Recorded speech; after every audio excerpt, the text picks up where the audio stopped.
कोकणामध्ये अतिमुसळधार पावसाचा इशारा देण्यात आलेला आहे। 24 तासात कोकणामध्ये अतिमुसळधार पावसाचा इशारा देण्यात आलाय। आताची महत्त्वाची बातमी, कोकणामध्ये अतिमुसळधार पावसाचा इशारा देण्यात आलेला आहे। येत्या 24 तासात कोकणात अतिमुसळधार पाऊस होईल।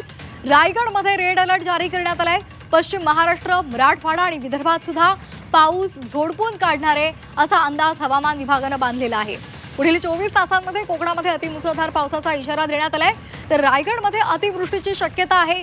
जिल्ह्याला पावसाचा रेड अलर्ट सुद्धा घोषित करण्यात आलाय। पश्चिम महाराष्ट्रामध्ये सुद्धा अतिमुसळधार पावसाची शक्यता वर्तवण्यात आली आहे। तर सातारा, सांगली, कोल्हापूर, पुणे या जिल्ह्यांमध्ये मध्यम ते मुसळधार पावसाची शक्यता वर्तवण्यात आली आहे। घाट माथ्यावर अतिमुसळधार पावसाचा अंदाज हवामान विभागाने वर्तवलाय। तर दुसरीकडे मराठवाड्यामध्ये सुद्धा जोरदार पावसाची शक्यता वर्तवण्यात आली आहे। मराठवाड्यामध्ये विजांच्या कडकडाटासह मध्यम ते मुसळधार पावसाचा अंदाज आहे। मराठवाड्यातील छत्रपती संभाजीनगर, जालना, नांदेड, हिंगोली या जिल्ह्यांमध्ये मुसळधार पावसाची शक्यता आहे। तर विदर्भातील अनेक जिल्ह्यांमध्ये पुढील 4 ते 5 दिवस अतिमुसळधार पावसाचा इशारा देण्यात आलेला आहे।